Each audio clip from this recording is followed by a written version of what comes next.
Hai, balik lagi sama saya. Nah, ini yang terakhir adalah kita akan ngomongin laporan keuangan, dan terakhir adalah cash flow statement atau biasa dikenal dengan laporan arus kas. Dari namanya aja udah ngomongin arus kas, berarti kita akan berkutat pada kas yang dimiliki oleh perusahaan. Nah, apa itu laporan arus kas?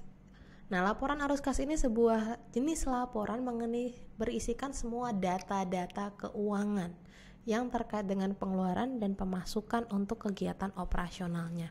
Jadi seluruh kegiatan operasional dimiliki perusahaan itu jangan lupa untuk dicatatkan. Nah, makanya kenapa dalam sebuah perusahaan itu yang namanya pencatatan itu sangat penting, karena berkaitan dengan laporan arus kas. Apakah kas masuk kita lebih besar daripada kas keluar kita atau sebaliknya? Nah, dimana kalau kita ngomongin laporan arus kas itu ada 3 jenis. Ada aktivitas investasi, ada aktivitas operasi, aktivitas pendanaan. Bedanya apa? Yang pertama, kas aktivitas investasi seperti namanya investasi, berarti ini berisikan semua jenis transaksi yang dilakukan oleh perusahaan untuk kegiatan investasi perusahaan. Misalnya apa? Misalnya, saya membeli peralatan untuk investasi. Dalam artian investasi ini kan untuk kegiatan operasionalnya. Nah, ketika arus kas ini menuliskan ini harus tahu dulu, ini masuk ke aktivitas mana? Investasi kah, operasi kah, pendanaan atau gimana? Intinya arus kas investasi ini semua kegiatan yang berkaitan dengan investasi perusahaan. Jadi jangka panjang gitu pendanaannya. Lalu yang kedua, aktivitas operasi ini seperti namanya operasional, berarti semua kegiatan operasional secara simpelnya seperti apa kita masukkan ke dalam sini transaksinya. Dan yang terakhir adalah pendanaan. Bedanya apa? Nah, pendanaan ini biasanya adalah kegiatan yang dilakukan oleh perusahaan dalam tujuan tertentu. Misalnya, saya mau ngapain. Nah, itu masuk ke dalam kegiatan pendanaan. Sehingga perusahaan kayak mendanai untuk kegiatan tersebut agar tujuannya tercapai.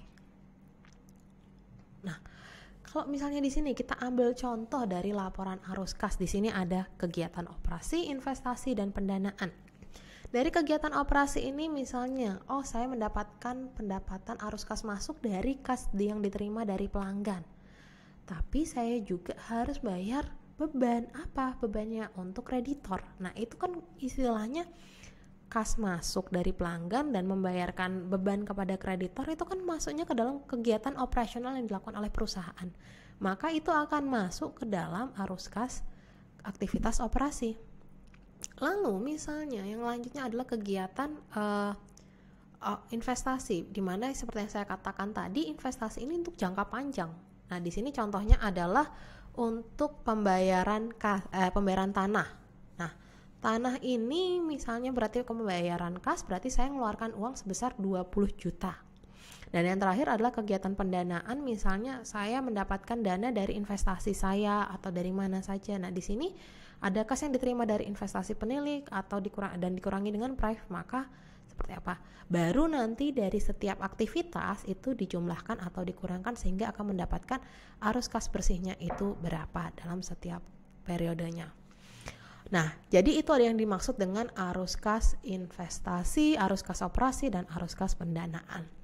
Nah, itulah 4 laporan keuangan yang kita bahas selama 1 semester nanti. Ada neraca, ada laba rugi, ada perubahan modal, dan ada arus kas yang nanti akan kita breakdown lagi. Oke, sampai di sini dulu untuk materi terkait laporan apa saja yang akan kita bahas. Nanti kalau teman-teman ada pertanyaan, silahkan tanyakan langsung kepada saya. Kurangnya saya mohon maaf. Wassalamualaikum warahmatullahi wabarakatuh.